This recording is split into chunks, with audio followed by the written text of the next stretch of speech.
Hey guys, I'm Ben Beyond Repair. I'm a GM Braum player, and we're going to be going through the changes that were made to Knight's Vow and talk about why I really like these changes, and I think it did really good things for the item. And I actually think that Riot made a really good but tough decision in the face of a lot of blowback on the item, actually. So let's get into it. So the old Knight's Vow was starting to be built in jungle. And that was concerning because when you start to see support items being built by junglers because they're so cheap, you start to worry about whether the items are broken because people are wanting to build them in other roles and things like that just because of how cheap they are. And that is a concern. But my opinion at that point with the old Knight's Vow is that the old Knight's Vow was actually quite bad. And people really misunderstood the item. And so it was my opinion that actually Knight's Vow needed some help so that supports could build it instead of something like Locket or Redemption, especially on a tank support who really should be considering, like Locket, Zeke's, and Knight's Vow are your traditional tank support items, and now Trailblazer. You should be considering these items in theory rather than like a Redemption, which is meant to be an enchanter item and gives you healing and shielding power, sometimes on champions that don't have a whole lot of healing and shielding at all, or maybe any to begin with. So Knight's Vow was really misunderstood because of the words pre-mitigation and post-mitigation damage. And I talk a lot about this in my Braum guide, but essentially the problem is that if you have an 80 carry and you put Knight's Vow on them, and they're going to take 300 damage. When they're going to take 300 damage from someone, they have 40-50% resistances because they have some armor and some MR. And so most 80 carries, depending on the stage of the game that you're at, early in lane are going to be about 30%. Later on, especially by the time you get Knight's Vow, are going to be pushing 40-50% resistances. And so what that means is that they're not actually going to take 300 damage. They're going to take 150 because they're blocking most of that with their armor or their MR. Now, the problem is that when you put Knight's Vow on them, you take that damage pre-mitigation, meaning before your 80 carries resistances reduce the damage, and your resistances don't apply to it either. Instead, it does damage to you as true damage here, which was the main change that they made to the item, was changing this from true damage to just regular damage to you that your resistances could apply against. Now, this doesn't really make sense for like a lot of reasons, right? For one, like I just said, that means that you're going to take 300 damage when your 80 carry would have only taken 150, even though you're tankier than them. And so it doesn't make sense, like kind of thematically. And for your team, you're actually amplifying the amount of damage that they're dealing.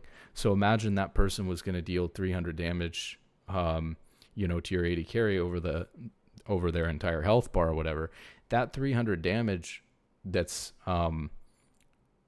hitting you is now true damage. So you basically, made some of their damage true damage for free. So that's a huge negative drawback to the item. And it also messes with the indicator because the indicator would say, oh, you've blocked 1,000 damage. But your 80 carry or whoever you put Knight's Vow on would have only taken like 500 damage. And so you have double the impression of what the item's actually doing. So that's why it was so misunderstood. It also had pretty high gold efficiency.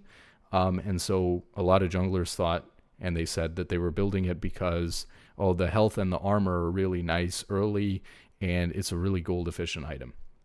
But that doesn't really make sense because other items at the time were actually more gold efficient, including many tank items like Frozen Heart, like Rookern, and like Randuin's, which all three of those tank items were better than the old version of Knight's Vow, provided more with their active or passive, and gave you items that you could build in many different situations against magic damage or heavy attack speed reliant team comps or crit reliant team comps. So it gave you so many different options that you were basically fine with those. So if you're just building the item for gold efficiency as a tank, you could have just built those things instead.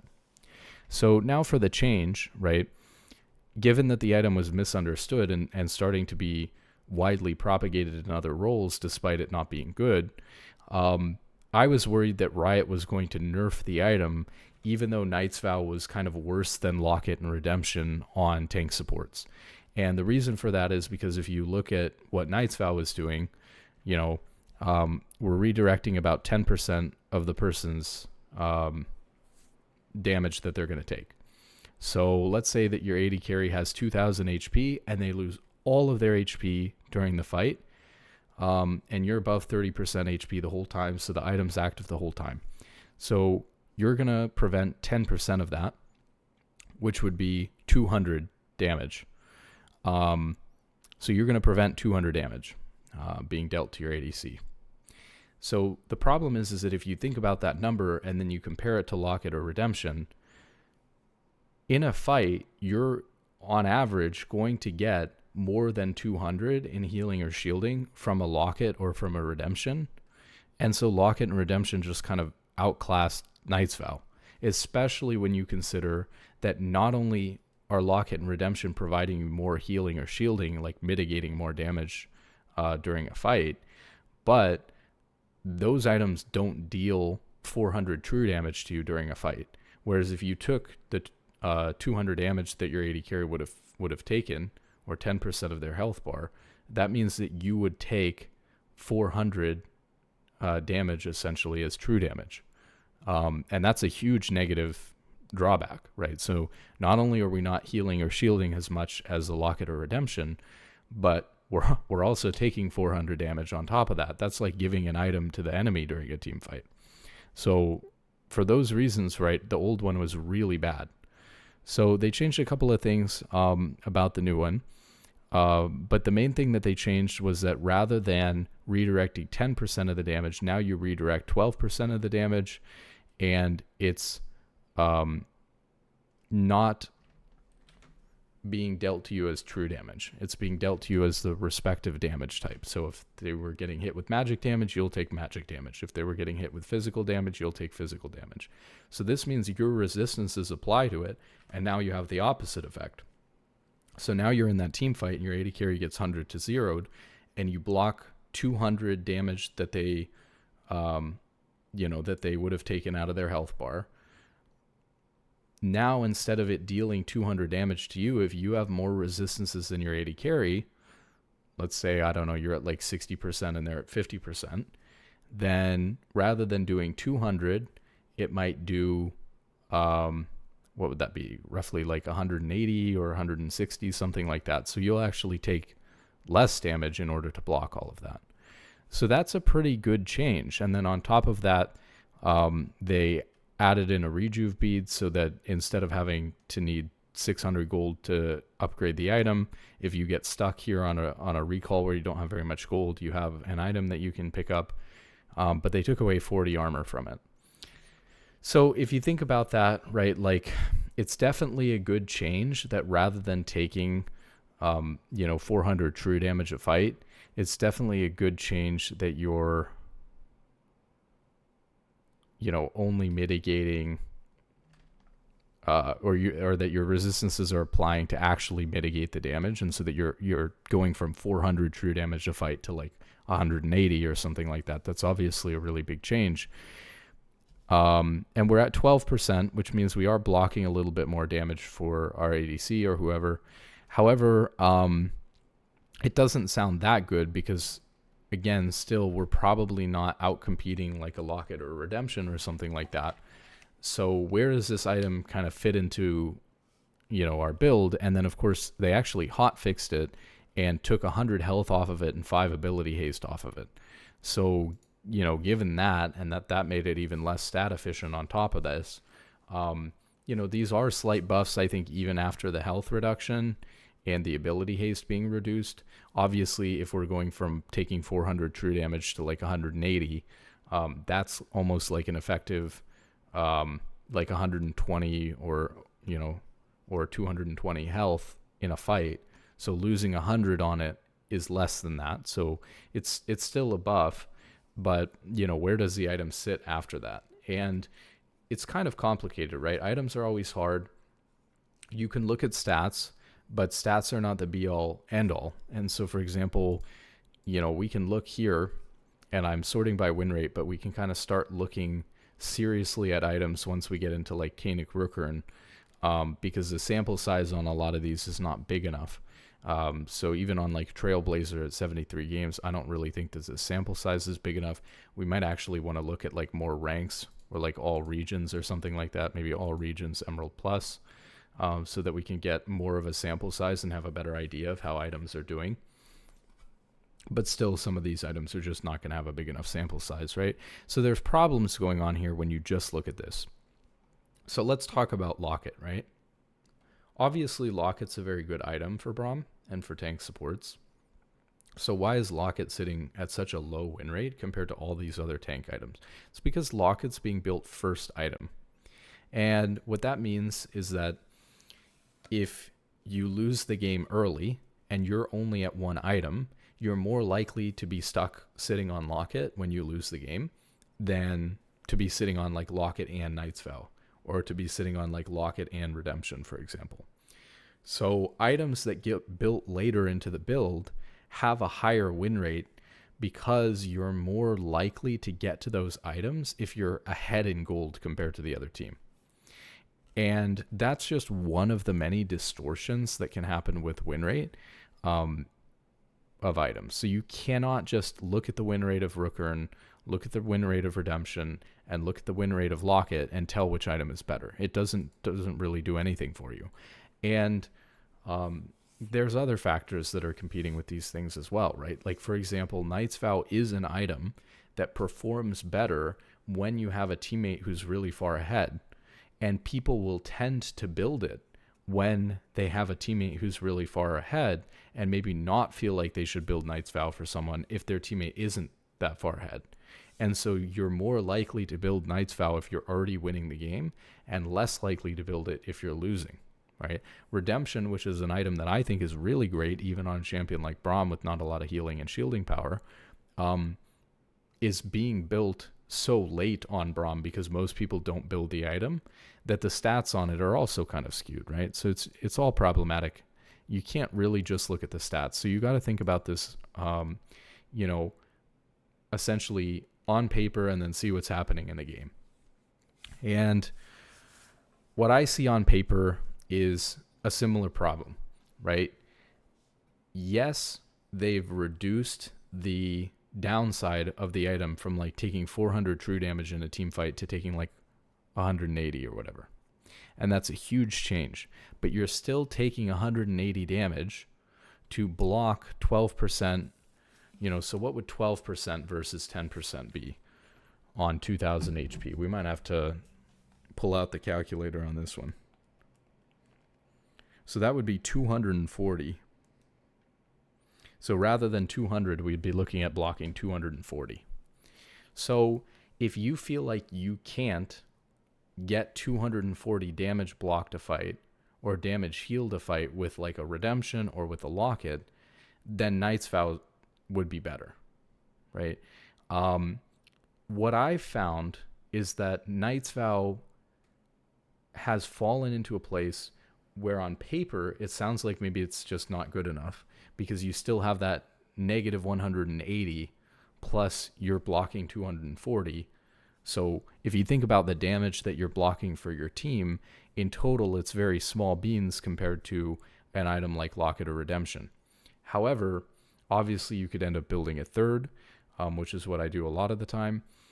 And in game, and this is why it's so important to actually see how the item's functioning in game, if my AD carry is really far ahead and I build Knight's Vow and I put it on them or put it on a mage or whoever is really far ahead, I'm healing for so much off of the item because I'm not taking very much damage anymore. I'm healing for so much off of the item that the item is better than Locket or Redemption if your person you're putting it on is really far ahead. And that's exactly where it should be. Knight's Vow is meant to be a situational item that you build when you have someone on your team who's really fed and you want to specifically protect that one person. Whereas Locket and Redemption are to protect your whole team. They're big AoE healing and shielding just for the middle of a team fight. Knight's Vow is specifically designed to protect one person. And it's a little bit more nuanced than that. It's not really even about the damage reduction for that one person, right? What you're really benefiting from is that you're not taking as much damage from the item anymore. And if your one person is really fed, it's going to heal you a ton during the fight. So it's really more about protecting you than, which is another kind of slight design problem with the item, right? Is that it's more about healing you than it's about protecting the other person. But, you get the idea. So where Knight's Vow, I think, has landed after these changes is it is good. It's kind of a default third item after Locket or Redemption on most tank supports or on Braum. But you can slot Knight's Vow in as a second or even a first item if you have someone who is really extremely fed. The other thing that I will say about Knight's Vow too is that especially after the buffs, it was being built more as a first item, and so that would skew its stats down. But it's still performing really well stats-wise. And Knight's Vow is better in lane than Locket or Redemption, because Locket or Redemption get most of their value from your ability to hit more than two people. Sure, you can use it in lane and get some value, but generally speaking, if you're trying to average like 300 damage block to fight with Locket, that's not really possible in a fight in lane 2v2. Whereas it is possible in a team fight where you're shielding 3 or 4 people or whatever. Or there's a big, AoE ability or ult that's thrown at you or something like that does a lot of damage at once. A bursty ability. So in lane, it is nicer sometimes to be able to build something like a Knight's Vow because it gives you more power in lane, and then when you get Locket and Redemption, you're building those items at a better time because you're building those team fighting items when you're getting into team fights. However, like I said many times, Locket or Redemption are still better than Knight's Vow first, but they've definitely, even after reducing the health from 300 to 200 and taking the ability haste down by 5, I think the item is definitely in a slightly better spot than it was, and it actually does make the item viable in certain situations on Braum or other tank supports. It's just a little bit difficult. These are items I want you to consider on any tank support. Again, we've kind of covered Locket and Redemption here. They have the ability, Redemption here, to heal for 200 to 400. So you can imagine even with the level 1 scaling, and you're never going to buy the item at level 1. So let's say you get the item and it's like level 9, it's a 294 heal. And if you can manage to heal 2 people for that, 600 health a fight is an absolutely tremendous support item, right? Similar thing with Locket, the shielding's a little bit lower and it's a little bit harder because you have to actually block the damage with the shield. It only lasts for 2.5 seconds, whereas if you heal up your allies with Redemption in a fight, they potentially have that health for the rest of the fight. But Locket is instant and Redemption is slow, and so you have to be good at timing it. Keep in mind that there's not even an indicator for this anymore, but Redemption does 10% of the enemy's max HP as true damage, which is quite a lot of damage. And of course, you can use it while you're dead. So they have different trade-offs to them, but Locket and Redemption are both very good. Reason why we usually build Locket first doesn't have to do with which item is really better. If anything, I would say Redemption is better, especially if you have any built-in healing and shielding in your kit.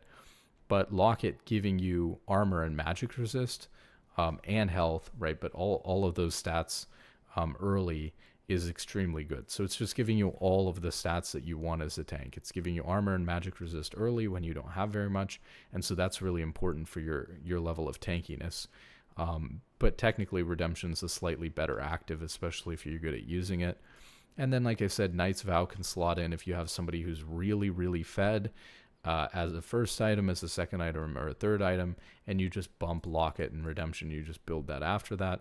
Again, Knight's Vow just gives armor and health, so it could be good if you're against like double 80 champions bot lane. It would be slightly better in a spot like that because you don't lose out on not having the magic resist from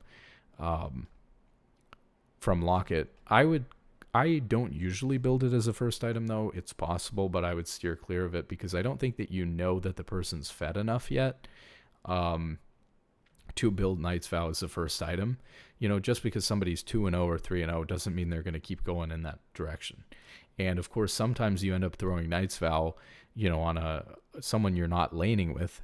And so if someone on your team's getting fed, it's got a range of effectiveness. So if your mid laner is getting really fed early, you're not going to build Knight's Vow for them when you're still playing bot lane, right? So that would be even worse than like Locket or Redemption in lane. And then Kanik Rookern is just like a really solid item overall. Like we talked about, I think the two best generic tank items in the game are Frozen Heart and Kanik Rookern. Kanik Rookern obviously really great if you're against mages. And like I said, you build this item, you get a magic damage shield for 18% of your maximum HP. So my experience is that if you build this, second item, you're getting about 240, third item, about 360 magic damage shield in a fight. And again, if you're going to die in that fight, or you're going to take 360 magic damage in that fight, you're going to use all of this shield, and it's effectively going to give you an extra 360 HP a fight. And that's pretty good. Like, that's on the equivalent, right, of a Locket or a Redemption use sometimes. And especially if you're a lower rank player and you're not as comfortable using active items like Locket or Redemption, or you buy Knight's Vow and you forget to put it on people, consider just doing like Kanik Rookern and Frozen Heart. So you get health and magic resist with one, you get armor with the other one. It is a little bit rough because, of course, you're probably going to want armor first because you're in bot lane, but Frozen Heart doesn't give you any health, and Kanik Rookern doesn't give you any armor if you're building that first. But Kanik Rookern is also extremely good, right, if you're in lane and you're against maybe two AP champions bot lane. They ever pick an AP champion, AD carry, like a Brand or something like that, or a Karthus. Going Kanik Rookern first can be really good. And then Frozen Heart is obviously really good against attack speed champions. And in the same way that, this can kind of, in certain situations, rise to the same equivalent like damage reduction as a Locket or Redemption, same thing with Frozen Heart. So it's going to reduce enemy attack speed in the area by 20%. So imagine, right, that you had someone who's an attack speed reliant champion. Could be an AD carry, could be a jungler like a Yi or a Viego, could be a Jax or something in top lane. But you have champions like this that are reliant on their attack speed. They're doing most of their damage through auto attacks. Let's say that they're going to do 2,000 damage in a fight, mostly like using their auto attacks. If you're slowing that down by 20%, you could kind of, roughly speaking, again, this is on paper, you have to see how the item performs in game, and it's a very gold efficient item that performs well in game too, because it also does extra things like throw off people's rhythm or their cadence when they're going to attack and stuff like that. But just as a rough example, if they're going to do about 2,000 damage and you're reducing their attack speed by 20%, you're slowing that down. You're reducing that by 20%. And so that would be 400 damage that you would reduce in a fight just by keeping one person crippled the entire time that they would have done, 2,000 damage. There'll be 20%, that's like 1 out of every 5 attacks is going to be completely mitigated by how much slower they're attacking. And so you're going to block 400 of that 2,000 damage, which is a lot. That, in a lot of cases, that could be even better, like we talked about, than like a Locket or Redemption. And that's just really quite strong, especially if you're playing bot lane and you're playing against attack speed reliant champions, especially if they pick, an AD carry support like an Ashe or a Senna or something support, and you got 2 attack speed champions bot lane. These items are really good. And then one last situational item. And then the other thing I'll say about Frozen Heart is, again, it's another great item that you can go if you are not good at using active items, right? Like I said. And Mikhail's is something that you have to be really good at using the active on. So the way that Mikhail's works is it's giving you the same stats exactly as Redemption. So, all of that is basically fine. Actually, it looks like it gives you 50 more health, which I'm kind of surprised at. And this gives 12% healing and shielding power instead of 15%. So that's kind of interesting, actually. And that way, too, Mikhail's is actually leans more towards a tank item than it does towards a healing and shielding item. So technically, if you're comparing, Redemption and Mikhail's, the stats are a little bit better that way, for a tank champion. You're going to heal the ally for 100 to 250 based on their level. And so that's obviously a lot less of a heal than you would get out of, a Locket or a Redemption heal or a shield. What is it like then at level 9? It's about 170. So we're doing about 170, 200.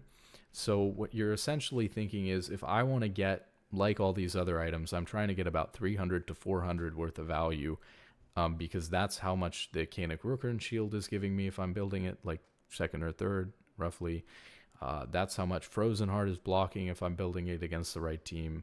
That's about how much damage Knight's Vow is mitigating, and it's about how much you're blocking on average with like a Locket or a Redemption. So to get from 200, which is really at the bottom end of those items, up towards 300, 400, you have to imagine that by getting rid of the CC, by cleansing the CC, they're able to not get hit by an ability or not get autoed as much as they would if they were continued to be CC'd.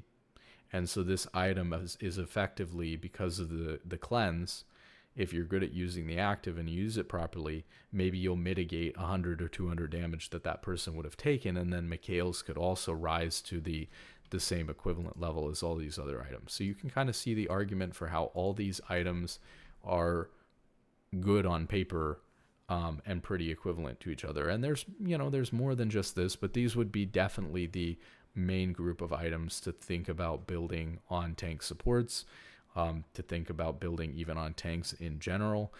Interestingly enough, we were talking so much, because this video's about Knight's Vow, we were talking so much about junglers building Knight's Vow and starting to do that, but actually I really think that tank junglers should be looking into building items like Locket, items like Redemption. I mean, Canik Rooker and Frozen Heart, they already kind of consider. But yeah, these items, right, like Locket and Redemption, are potentially really good on tank junglers as well, just like they are on tank supports. So hope you guys found this helpful and got a little bit more of an updated picture of support itemization on tanks since they changed Knight's Vow around. So yeah, that's it. I hope you guys have a wonderful day in solo queue, and GG.